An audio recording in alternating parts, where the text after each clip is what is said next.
తాను ఎమ్మెల్యేగా ఉన్నప్పుడు పిఠాపురం పాదగయ క్షేత్రాన్ని అన్ని విధాలుగా అభివృద్ధి చేశానని తెలుగుదేశం పార్టీ రాష్ట్ర అధికార ప్రతినిధి పిఠాపురం మాజీ ఎమ్మెల్యే ఎస్విఎస్ఎన్ వర్మ పేర్కొన్నారు. శరన్నవరాత్రిలో భాగంగా పిఠాపురం పాదగయ క్షేత్రం శ్రీ కుక్కటేశ్వర స్వామి ఆలయాన్ని మాజీ ఎమ్మెల్యే వర్మ సందర్శించారు. రాజరాజేశ్వరి పురోహితిక అమ్మవార్లకు మాజీ ఎమ్మెల్యే వర్మ పట్టు వస్త్రాలు సమర్పించి ప్రత్యేక పూజలు జరిపారు. ఈ సందర్భంగా మాజీ ఎమ్మెల్యే వర్మను ఆలయ ఈవో కాట్నం జగన్మోహన్ శ్రీనివాస్ స్వామివారి శేష వస్త్రాలతో సత్కరించగా పండితులు వేద ఆశీర్వచనాలు అందించారు. దేవస్థానం మాజీ చైర్మన్ కొండేపూడి ప్రకాష్ చేతుల మీదుగా మాజీ ఎమ్మెల్యే వర్మను ఘనంగా సత్కరించారు. ఈ సందర్భంగా మాజీ ఎమ్మెల్యే వర్మ మీడియాతో మాట్లాడారు.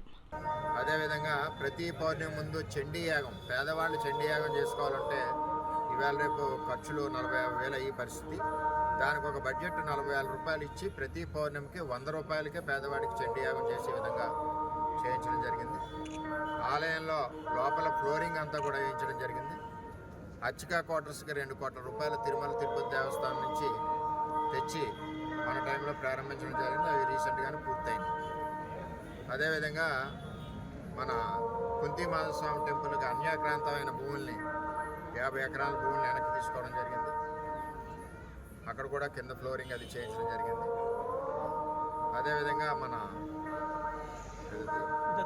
శ్రీ సంస్థానానికి సంబంధించి ఆక్షన్ లేకుండా మూలన పడిపోయి అప్పుడున్న రాజకీయ నాయకులందరూ కూడా డబ్బులు ఎంజాయ్ చేస్తుంటే ఆక్షన్ పెట్టించి 55 లక్షల రూపాయల సంవత్సరానికి ఆదాయం వచ్చేలాగా మరి శ్రీ సంస్థానానికి ఇచ్చి అది పిఠాపురం నియోజకవర్గంలో చదువుకున్న పేదవాళ్ళకు ఉపయోగపడే విధంగా చేయడం జరిగింది.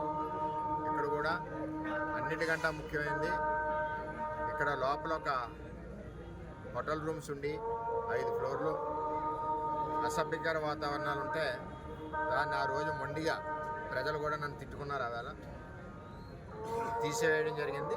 దాని తర్వాత ఈ యొక్క ఆలయం ప్రజల దర్శనార్థం రోడ్డు మీద కూడా కనపడే విధంగా ఉండడం, ఆలయ అభివృద్ధి కూడా వాస్తురీత్యా పెరగడం కూడా జరిగిందని